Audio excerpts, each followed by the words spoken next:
Selamat pagi, semangat pagi. Assalamualaikum warahmatullahi wabarakatuh. Salam sejahtera, Om Swastiastu, Namo Buddhaya, salam kebajikan. Selamat datang di kelas saya, masih di mata kuliah yang sama, di perilaku konsumen. Kali ini kita akan membahas sedikit tentang apa ya alasan perlunya kita mengetahui kepribadian dalam perilaku konsumen.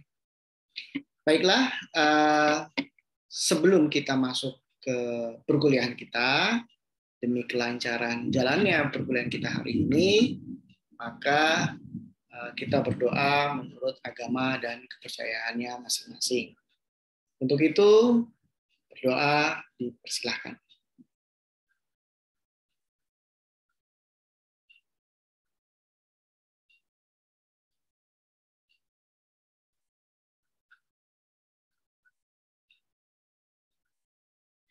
Baik, terima kasih. Semoga kalian dalam keadaan yang baik-baik saja dan siap dalam menyerap perkuliahan kita kali ini. Sesuai dengan sub capaian pembelajaran mata kuliah kita kali ini di dalam perilaku konsumen, kita akan membahas sedikit dan mengupas lebih lanjut sebetulnya di dalam perilaku konsumen itu apa saja ya yang terkait dengan pola-pola kepribadian atau jenis-jenis kepribadian dan apa hubungannya dengan kepribadian nantinya seperti itu. Nah, di dalam capaian pembelajaran mata kuliah kita kali ini kita akan membahas beberapa topik. Di antaranya yaitu tentang pengertian kepribadian dan juga kelompok sosial. Nah, selanjutnya kita membahas tentang faktor-faktor yang mempengaruhi kepribadian itu sendiri, juga dimensi apa saja yang ada di dalam kepribadian itu. Kita juga akan mendalami tentang karakteristik kepribadian, kemudian pengaruh kelompok, dan juga yang terakhir adalah keputusan pembelian yang didasari dari kepribadian yang seperti apa konsumen yang kita hadapi dalam memasarkan suatu barang ataupun jasa. Baiklah, inilah sub capaian pembelajaran mata kuliah kita kali ini. Sebelum kita masuk ke dalam materi, saya ingin mendalami pemahaman tentang kepribadian ini sendiri. Tetapi jauh dari itu, maka saya akan masuk dulu ke apa yang namanya community. Nah, kalau kita tahu nih sebetulnya, komunitas itu apa sih? Kan kita sering tuh dengar ada komunitas geng motor, ada komunitas klub mobil, ada komunitas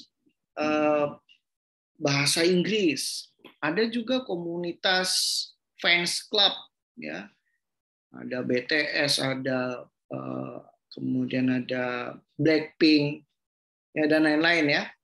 Nah ini komunitas ini sebetulnya apa ya? Apa yang mendasari komunitas? Baik, sebelum kita jauh lebih lanjut membahas tentang komunitas, saya mau mengingatkan dulu nih. Sebetulnya komunitas itu sudah ada sejak kita di rumah. Yang namanya komunitas atau community. What is community? The small community is a family. Jadi bisa dikatakan bahwa adik kita, kakak kita, ayah, ibu, ya, bapak, ibu kita, atau orang tua kita yang ada di rumah itu merupakan komunitas kita paling kecil. Ya. Komunitas kita yang paling kecil dan komunitas ini sangat berpengaruh terhadap kehidupan kita nanti di luar atau di masyarakat atau di komunitas yang lebih besar lagi. Kemudian eh, kalau kita bermula dari keluarga, komunitas yang paling kecil adalah keluarga, kemudian naik lagi tingkatannya. Komunitas yang lebih besar apalagi? Yaitu sekolah.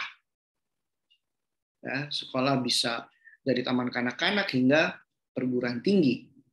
Nah, ini namanya komunitas sekolah. Ini sudah ketemu teman yang ya bisa dikatakan lebih heterogen ya dibandingkan kita di rumah gitu ya. Karena di rumah sifatnya lebih homogen. Dalam sifat mungkin pandangan dan lain-lain lebih homogen. Bukan homogen tetapi lebih homogen, cenderung ke homogen. Walaupun dengan sifat-sifat yang kemungkinan berbeda atau wataknya berbeda, tetapi ke depannya biasanya pandangannya lebih homogen dibandingkan kita di sekolahan. Nah, kemudian komunitinya apalagi setelah kita selesai dari sekolah. Nah, komunitas yang lebih wide coverage lagi adalah ketika kita bekerja di kantor. Nah, ini lebih heterogen lagi ya orang-orangnya. Komunitas yang tadinya kita hanya mungkin teman, kita cuma punya komunitas teman sekolah gitu ya, teman kuliah gitu. Nanti ketika kita sudah bekerja di umur yang sudah harus produktif, kita nanti ketemunya beda lagi. Sudah pertemanannya beda lagi. Ya. Apalagi nanti kalau kita sudah di dalam society ya, atau di lingkungan masyarakat. Wah, ini masyarakat lebih luas lagi. Apalagi nanti kita ada di lingkungan yang lebih luas lagi. Sangat luas, yaitu lingkungan dunia. Bisa dikatakan saat ini kita menuju ke global society atau masyarakat global ya, yang tidak mengenal batas. No barriers in the world. So, inilah bahasan kita, atau saya mengingatkan tentang apa itu community, apa itu komunitas. Ya. Jadi semua kumpulan-kumpulan komunitas adalah kumpulan dari individu-individu yang ada di dalamnya, yang disamakan baik itu karena gen ya, atau keturunan atau keluarga, atau kesamaan lokasi tempat tinggal, atau juga ditugaskan gitu ya, atau kesamaan tujuan ya, sekolah atau juga usaha atau juga bekerja, atau juga memiliki tujuan yang lebih mulia lagi, yaitu kesejahteraan di dalam suatu negara misalnya, yaitu di dalam suatu masyarakat. Nah, ini merupakan bahasan tentang community. Nah, kemudian kalau tadi kita sudah bicara tentang community, kemudian apa sih kepribadian itu sendiri? Atau personality itu apa ya? Nah, ada beberapa penelitian di bidang psikologi bahwa pada umumnya ada beberapa tipe personality. Kalau kita tahu ada yang namanya extrovert, kemudian ada introvert, ya, ada sensors, kemudian intuitive, ada yang thinkers, ada yang judgers, ya, ada yang feelers, dan ada yang receivers. Nah, kita juga memiliki salah satu personality itu, atau bahkan tidak hanya satu.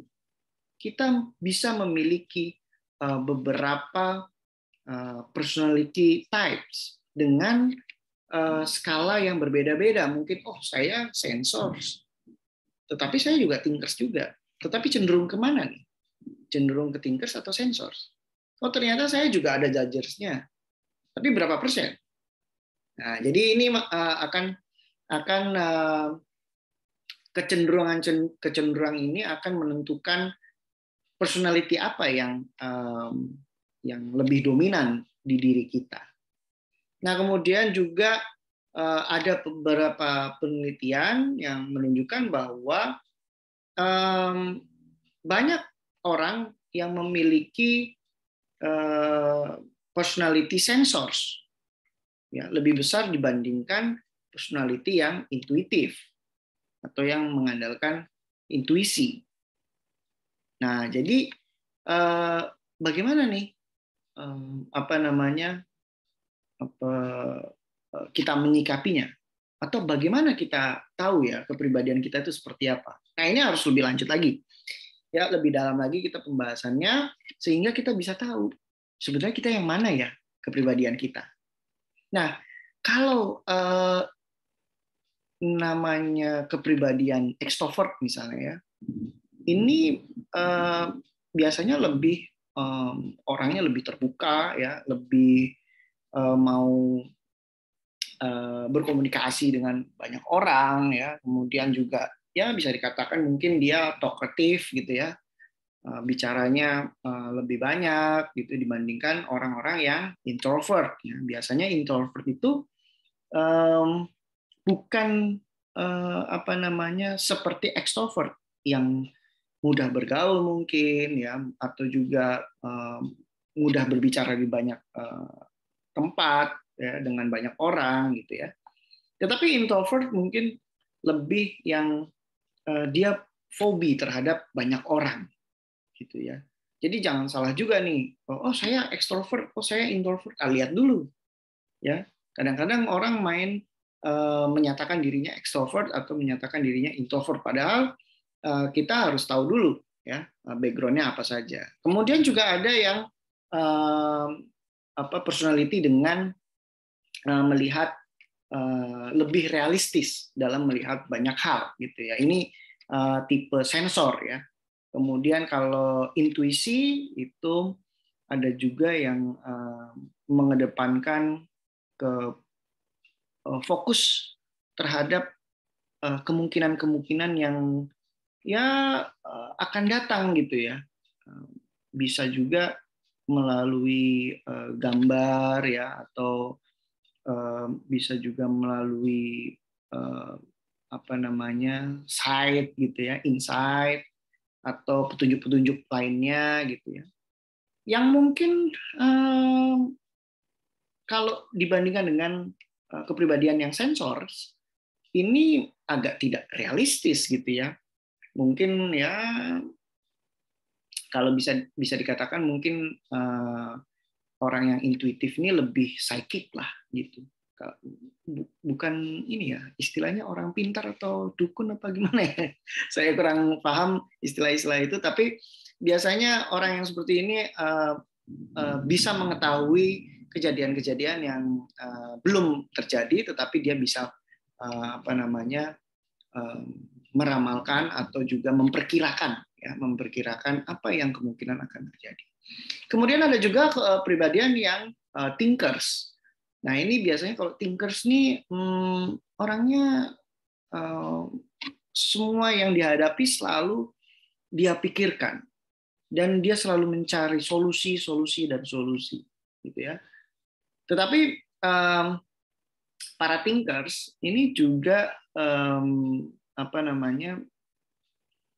selalu mengeluarkan atau selalu memberikan analisa ya, baik berupa analisa tertulis ya, analisa dalam lisan, atau juga dalam kehidupannya dalam merespon segala sesuatu itu dengan analisa gitu ya. Nah, ini tipe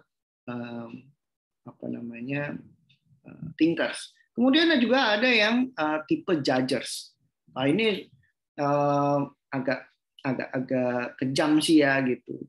Dia tuh senangannya kalau ada orang yang misalnya baik gitu, ini orangnya si ini nih, ini orangnya begini nih, orang yang begini nih. Nah, ini udah menghakimi dirinya sendiri atau menghakimi orang lain dengan apa yang dia lihat gitu ya. Mungkin agak stereotype ya.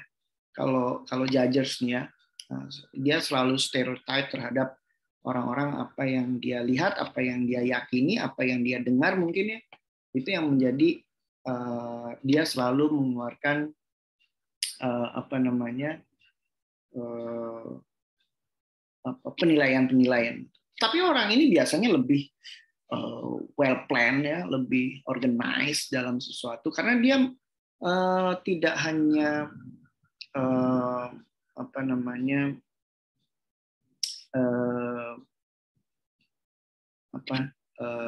menghakimi saja gitu, tapi dia punya plan yang lebih kuat nih biasanya orang-orang yang seperti ini gitu ya. Dan dia lebih sticky ya orangnya. Jadi dia lebih taat aturan atau apalah gitu ya dalam kehidupannya. Dia nggak mau apa namanya sifatnya itu, dia tidak mau menyalahi aturan. Nah ini judges nih. Kemudian juga ada yang namanya feelers. Ya. Feelers nih ya sedikit-sedikit melankolis, sedikit-sedikit emosinya terpancing ya. Kadang-kadang juga terbawa suasana ya. Ini feelers nih ya. Tetapi orang yang seperti ini biasanya lebih mudah untuk diajak kerjasama gitu ya. Tapi sifatnya yang lebih sensitif ya. Namanya orang feelers ya. Feeling aja yang dibawa gitu. Lama-lama dia kalau nge-feeling terus bisa ilfeel gitu ya, bisa hilang feeling. Nah ini adalah suatu kelemahan kelebihan dari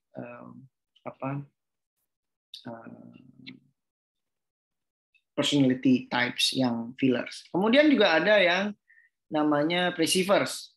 Nah kalau perceivers ini apa namanya lebih yang sifatnya dia apa-apa tuh spontanitas gitu, spontan. Nah, orang yang selalu spontan ini biasanya lebih fleksibel ya dalam membuat planning gitu. Karena buat dia tidak terlalu penting memikirkan apa namanya rencana yang begitu baik. Gitu. Yang penting kita jalanin aja, kemudian fleksibel aja dan spontanitas saja. Gitu. Nah, ada juga orang-orang yang seperti ini. Nah itu beberapa tipe kepribadian yang mungkin kalian harus tahu ya, atau pengen tahu lagi lebih lanjut, mungkin kalian bisa membaca atau mencari jurnal-jurnal, atau juga ada aplikasi yang bisa testing the personality. Gitu ya. Coba cari deh. Nah, itu menarik juga. Nah, ini adalah tentang personality.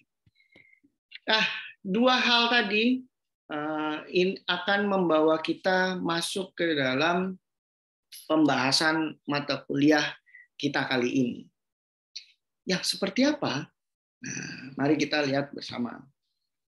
Nah, bisa disimpulkan bahwa kepribadian adalah keseluruhan cara seseorang individu ya, dalam bereaksi dan berinteraksi dengan manusia lain atau dengan orang lain. Nah, sesuatu yang terdapat di dalam seseorang ini yang membimbing dan memberi arah kepada seluruh tingkah laku dari orang ini dalam kehidupannya sehari-hari.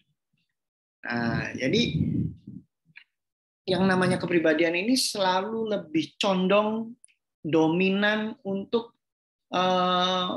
apa namanya membimbing dan memberikan arah keputusan apa yang akan diambil atau tingkah laku apa yang dilakukan dalam kehidupan sehari-hari. Nah, kemudian faktor penentu kepribadian itu apa saja ya? Nah, ini ada yang genetik ya, ada juga yang dipengaruhi oleh lingkungan. Nah, ini yang mana nih? Yang apa namanya yang mempengaruhi kepribadian kita.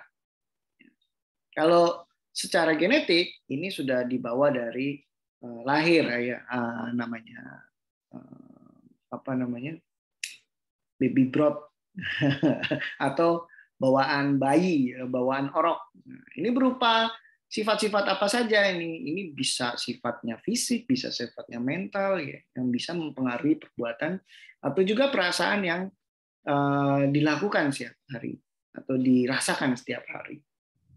Ada kan yang dari kecil memang sukanya responsif, ada yang sukanya tertawa atau ceria gitu ya. Ada yang suka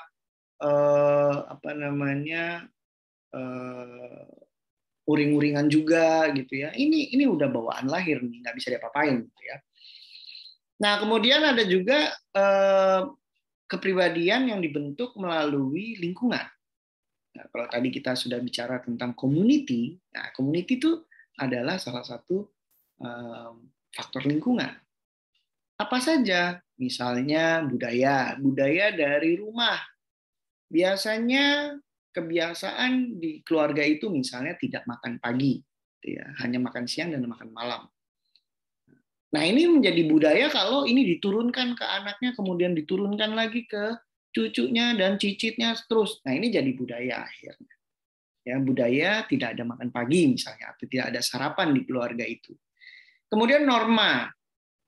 Nah, norma-norma di dalam suatu lingkungan ini juga bisa membuat pembentukan kepribadian kita.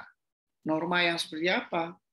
Misalnya norma-norma yang ada di masyarakat, gitu ya. Apa misalnya kita harus bersosialisasi dengan masyarakat, ikut kegiatan-kegiatan masyarakat, ya. Seperti kalau di lingkungan mungkin ada kerja bakti, ya. Kemudian ada bersih-bersih lingkungan atau juga membantu warga yang mungkin sedang ketimpa musibah dan lain-lain, ya. Atau juga gotong royong. Nah, di mana ini orang yang atau seseorang yang dibesarkan di dalam lingkungan yang seperti ini akan membuat dirinya memiliki kepribadian yang dibentuk oleh norma, nilai atau budaya yang dianut oleh lingkungan di situ, ya, baik melalui keluarga, teman, atau juga masyarakat di sekitar lingkungan yang dia tinggali. Nah, ini adalah kira-kira penjelasan tentang sedikit rangkuman tentang kepribadian dan juga faktor-faktor apa yang kira-kira menentukan kepribadian itu sendiri. Nah, lanjutnya kita bicara tentang kelompok sosial. Nah, ini kalau kita bicara kelompok sosial, ini merupakan kumpulan dari orang-orang yang memiliki kepentingan yang sama atau tujuan yang sama dan saling berinteraksi. Nah, kelompok ini diciptakan oleh anggota masyarakat atau anggota perkumpulan itu dan dapat mempengaruhi perilaku para anggotanya atau para anggota kelompok sosial itu. Ya. Yang tadi seperti saya di awal saya sampaikan, mungkin ada klub mobil, klub Vespa, ya, atau klub belajar bersama, klub bola dan lain-lain. Ini mengikat sifatnya. Nah, kemudian bagaimana ya caranya terbentuk kelompok sosial ini? Nah, di dalam pembentukan suatu kelompok sosial ini harus ada anggotanya yang sadar dan benar-benar memiliki tujuan yang sama dan saling berinteraksi antara anggota satu dengan anggota lainnya. Ya. Kemudian ada hubungan timbal balik antar anggota di dalam kelompok sosial itu. Dan suatu faktor yang dimiliki bersama. Apa misalnya? Tujuankah? Visikah? Ya, pandangan atau persepsi atau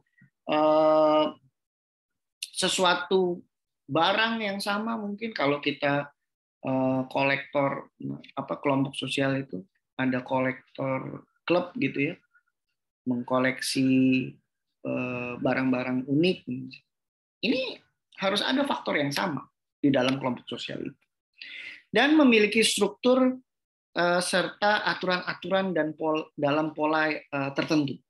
Jadi ini tidak sama setiap kelompok sosial. Kelompok sosial punya struktur, punya aturan atau juga punya kebiasaan-kebiasaan yang berbeda-beda. Ya, tetapi mereka memiliki sistem dan proses dalam menentukan suatu keputusan. Gitu kira-kira. Nah, ini tentang kelompok sosial. Kemudian ada lagi yaitu kita bicara tentang dimensi kepribadian. Nah, dimensi kepribadian itu apa ya? Nah, jadi banyak sekali kita temui di luar sana. Ini beberapa dimensi kepribadian. Nah, kalau ada yang belum tahu, nah, mari kita bahas lebih lanjut. Nah, di dalam dimensi kepribadian, pertama kita harus tahu struktur. Di mana struktur ini merupakan konsep untuk menjelaskan dinamika tingkah laku atau juga kepribadian seseorang. Nah, contohnya misalnya motivasi. Motivasinya seperti apa sih kalau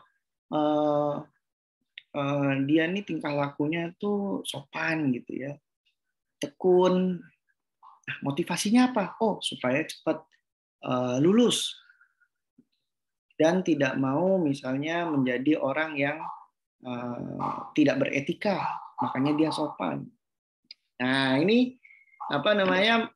Kita bisa lihat ya tingkah laku, motivasi dari seseorang. Nah, hal ini di dalam dimensi kepribadian ini merupakan struktur. Kemudian ada proses, di mana proses ini merupakan konsep untuk menjelaskan dinamika tingkah laku apabila misalnya juga motivasi. Prosesnya bagaimana? Kemudian ada pertumbuhan dan perkembangan. Nah, ini kalau tadi strukturnya sudah ada, kemudian prosesnya juga sudah ada, ya. Nah, ini perubahan strukturnya bagaimana? Kemudian proses perubahannya bagaimana? Nah, dan ada yang namanya beberapa faktor-faktor yang mempengaruhi perubahan struktur dan perubahan proses dari dimensi kepribadian itu sendiri, ya, di dalam kepribadian seseorang. Nah, kemudian ada yang namanya psikopatologi. Nah, psikopatologi ini yaitu mencakup gangguan kepribadian, kemudian proses pengembangan dan proses gangguan yang terjadi di dalam kepribadian seseorang. Nah, ini banyak sekali yang dibahas ya di dalam psikopatologi. Kemudian ada yang namanya perubahan tingkah laku. Perubahan tingkah laku ini adalah merupakan modifikasi dari tadi, ya, dari struktur yang awal tadi, kemudian berproses mengalami pertumbuhan dan perkembangan sehingga di dalam psikopatologinya ini dia menentukan suatu bentukan baru, maka dia mengalami perubahan tingkah laku, yaitu modifikasi tingkah laku yang dialami oleh seseorang. Nah, ini adalah dimensi kepribadian. Nah, kemudian ada hal yang menarik, yaitu karakteristik pribadi yang mempengaruhi perilaku konsumen. Nah, kita baru masuk nih ke dalam pembahasan perilaku konsumen.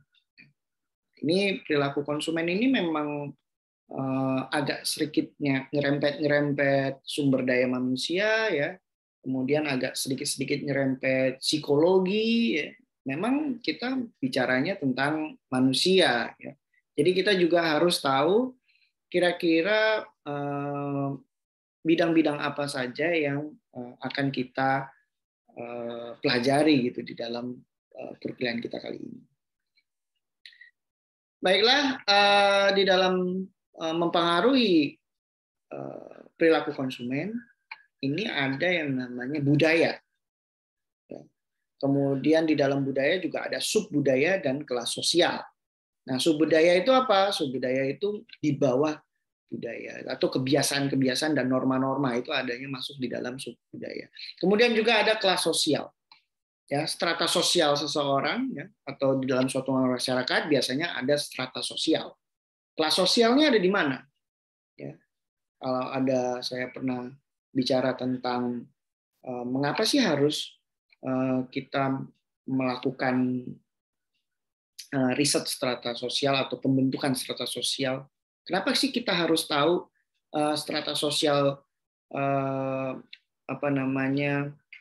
konsumen kita? Kenapa kita harus tahu ya? Nah, ini akan menentukan kebijakan perusahaan untuk lebih dekat lagi terhadap konsumen.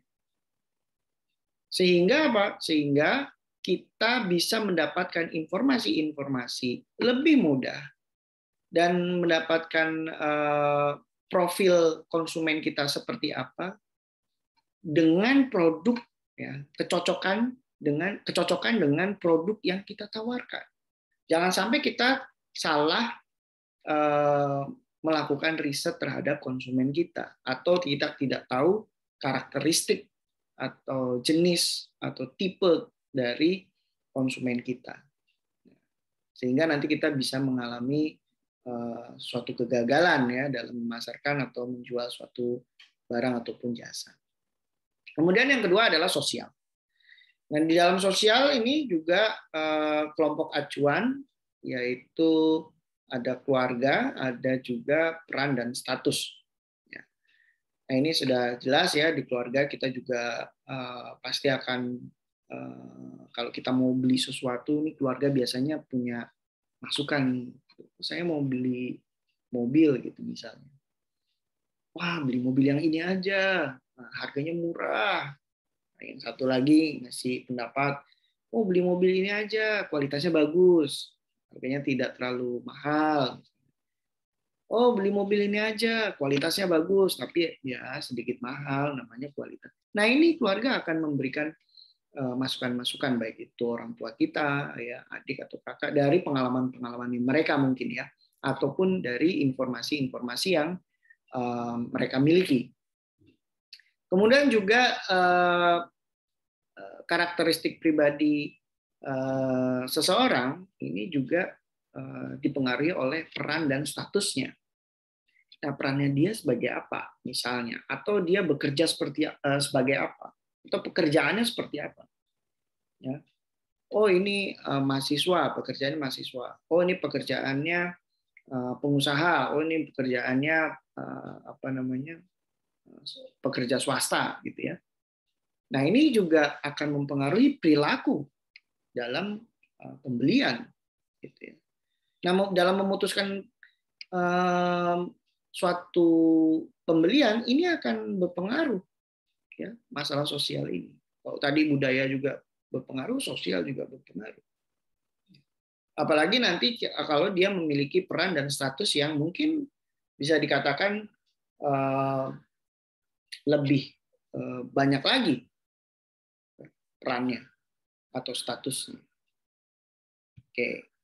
Yang kemudian ada karakteristik pribadi yang berdasarkan pribadinya sendiri, gitu, dari diri sendiri. Pertama umur, dalam melakukan pembelian nih umur ya, kemudian tahap hidup, pekerjaan, situasi ekonomi, gaya hidup, kepribadian dan konsep diri yang tadi saya sudah sampaikan, ini akan mempengaruhi keputusan pembelian. Mengapa demikian? Karena semakin pribadi itu memiliki bisa dikatakan pekerjaan yang mapan atau kondisi situasi ekonomi yang mapan, maka gaya hidupnya pun akan berbeda. Kalau gaya hidupnya berbeda, berarti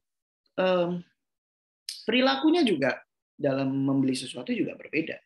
Mungkin tidak lagi mencari sesuatu barang dengan harga yang murah, tetapi dia lebih menginginkan kualitas, atau juga barang-barang yang sifatnya bisa menaikkan status sosialnya, mungkin seperti itu. Dan juga ada kepribadian dan juga konsep diri. Nah ini dari faktor pribadi. Kemudian ada juga yang dipengaruhi oleh faktor psikologis. Ya, ini tadi kita mau lihat apakah motivasinya, kemudian apakah persepsinya, pengetahuannya, keyakinannya, atau juga kepribadian dari sikap yang dimiliki dalam kehidupan sehari-hari orang ini, gitu ya. Nah, ini karakteristik yang ada ini akan mempengaruhi dirinya sebagai konsumen untuk memutuskan mau beli atau tidak, atau mau beli barang yang mana, mau yang baik atau mau yang mahal atau mau yang murah, atau juga yang penting dapat banyak. Nah, mana yang mau dibeli ini berdasarkan beberapa hal ini menjadi dasar atau kira-kira hal-hal yang mempengaruhi perilaku dari seseorang dalam melakukan atau memutuskan suatu pembelian. Nah, ini tadi ada 5 hal ini, karakteristik pribadi yang mempengaruhi perilaku konsumen. Baik, kemudian ini kita pembahasan tentang kelompok acuan, di mana seseorang individu atau kelompok yang secara nyata ini mempengaruhi perilaku seseorang. Nah, komunikasi lisan yang dilakukan oleh seseorang ini biasanya meminta pendapat kepada kelompok, ya, kelompok acuan, misalnya dia minta pertimbangan terhadap keluarganya atau temannya, gitu ya, sebagai pemberi opini atau pemimpin atau juga pengaruh yang melalui komunikasi lisan. Nah, biasanya juga di antara teman-teman kita itu ada yang bisa dimintai pendapat, gitu ya. Biasanya orang-orang yang seperti ini nih kerap kali dimintai pendapat apakah ini baik atau ini tidak, gitu ya. Dan orang ini biasanya memberikan alasan-alasan tertentu dalam memberikan opininya, gitu, kalau kita mintai pendapat. Nah, pengaruh dari kelompok acuan ini ada yang dilihat dari pengaruh normatif, ada juga pengaruh ekspresi, nilai, dan juga pengaruh informasi. Ya. Kemudian kita bicara lagi tentang peran anggota keluarga dalam mengambil keputusan pembelian. Nah, ini kita sering banget ini terjadi di rumah kita, ya.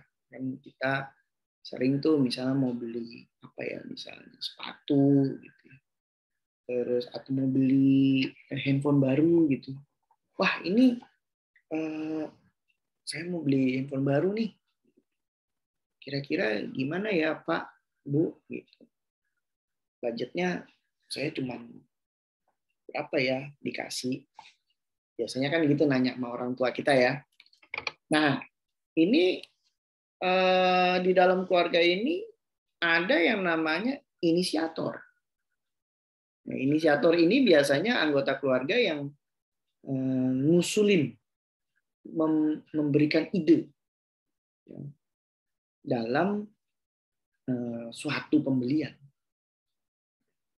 Ini bisa kakak, bisa adik, ya. Tapi kalau di dalam keluarga biasanya ini orang tua, ya, yang suka memberikan masukan. Tetapi inisiatornya bisa siapa saja.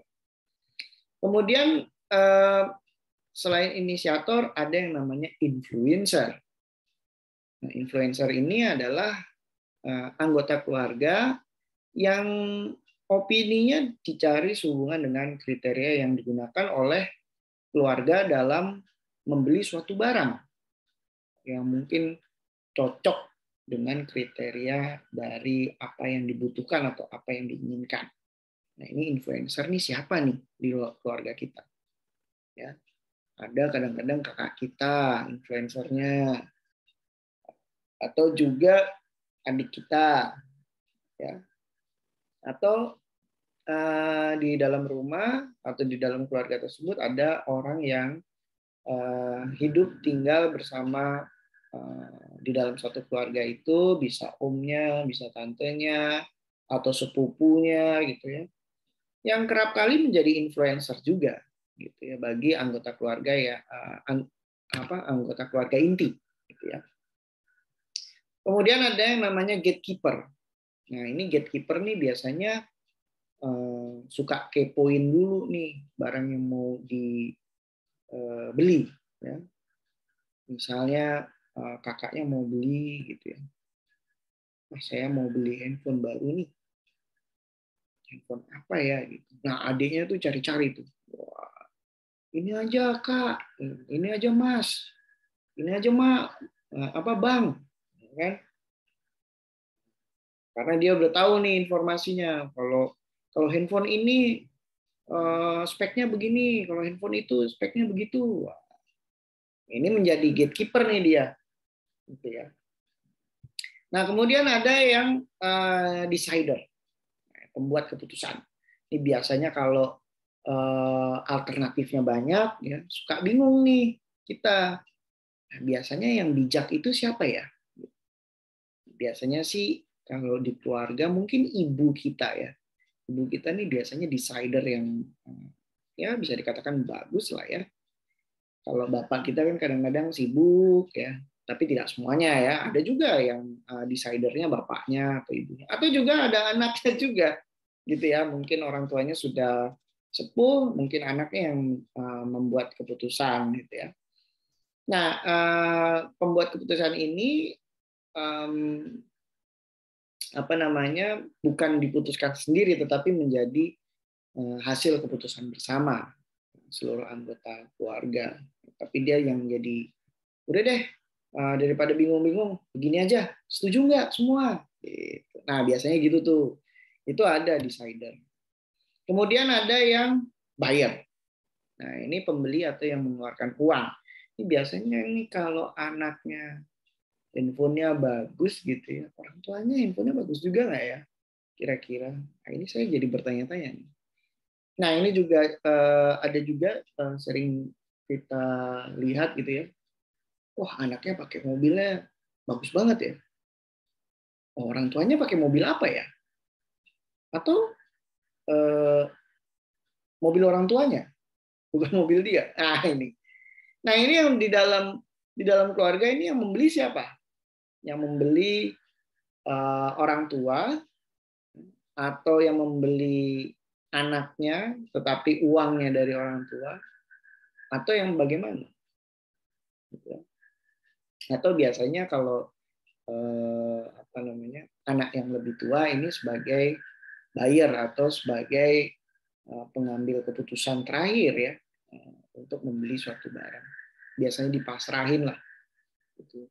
Udah kamu yang paling tua, udah kamu berangkat sana beli. Gitu.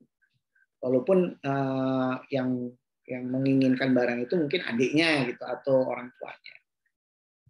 Nah, yang berikutnya adalah user atau pemakai. Jadi walaupun tadi kakaknya yang beli, usernya siapa?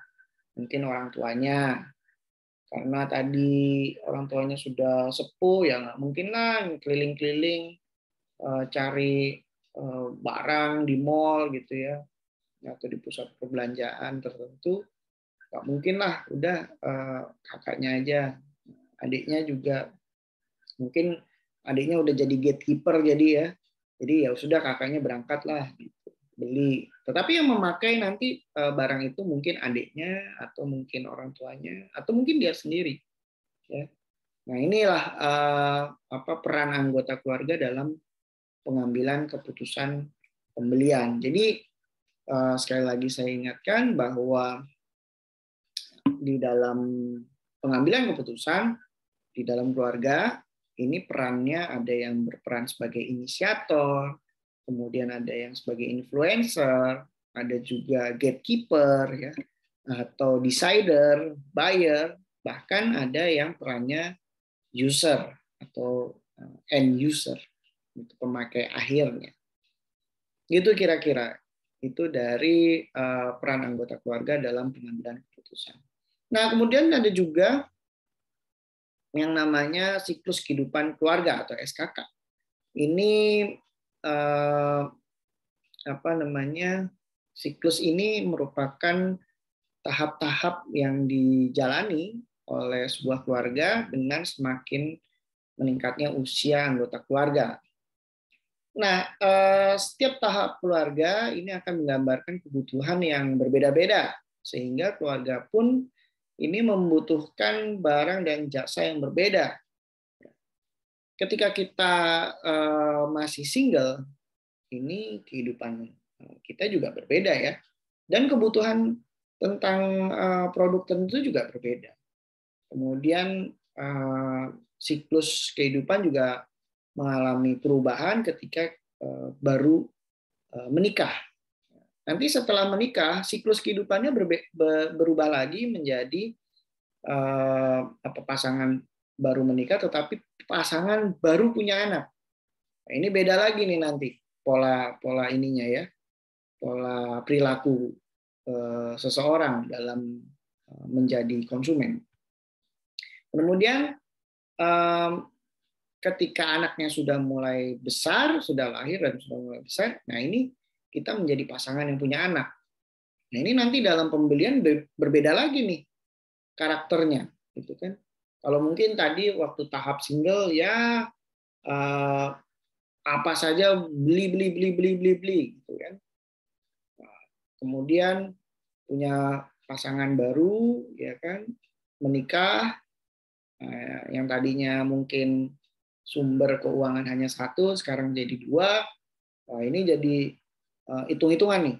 Kita mau beli apa ya? Kita rencanain apa ya? Yang tadinya mungkin waktu belum menikah beli apa saja gitu ya, sesuka hati. Gitu. Ketika menikah, wah ini kok harus direncanain, ini harus begini, harus begini, harus begini. Gitu. Nah kemudian beda lagi ketika sudah punya anak. Wah ini lebih rigid lagi kan. 5 tahun ke depan harus bagaimana, uang masuk sekolah anak bagaimana, ya kan, uang buku, uang seragam, belum lagi uang liburan, ya.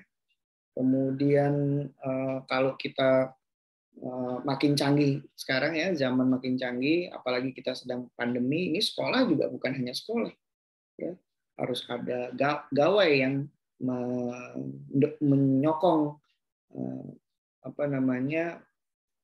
proses belajar mengajar gitu. Misalnya harus punya handphone, harus punya komputer ya, supaya untuk bisa supporting kegiatannya. Nah, ini kan makin dihitung lagi tuh, ya kan? Apakah kita hidup berhitung terus sampai mati? Nah, ini adalah pertanyaannya, ya.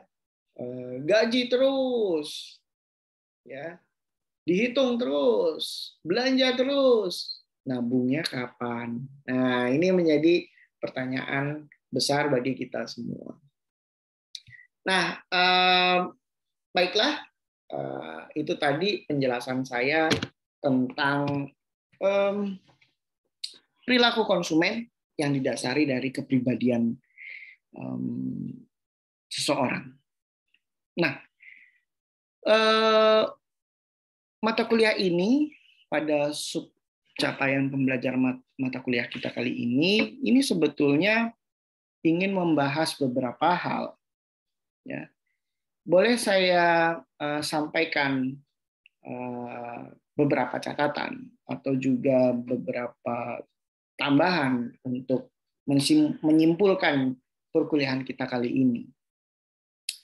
Bahwa bisa dikatakan keputusan pembelian ini merupakan suatu keputusan final yang dimiliki seseorang konsumen untuk membeli suatu barang atau jasa yang sering dibutuhkan atau sering diinginkan dengan berbagai pertimbangan-pertimbangan tertentu pastinya. Nah, keputusan pembelian yang dilakukan oleh konsumen ini menggambarkan seberapa jauh pemasar dalam usaha memasarkan suatu produk ke pasar atau ke konsumennya, baik itu langsung maupun tidak langsung. Ada beberapa faktor yang mempengaruhi keputusan pembelian, yaitu faktor tadi ya, saya sudah sebutkan faktor kebudayaan, ya, kemudian ada faktor sosial, kemudian faktor pribadi, faktor psikologis, ya, kemudian bisa dikatakan juga bahwa perilaku pembelian seseorang ini merupakan hasil interaksi dari semua faktor budaya, sosial, ataupun pribadi dan psikologis yang kompleks. Gitu. Nah,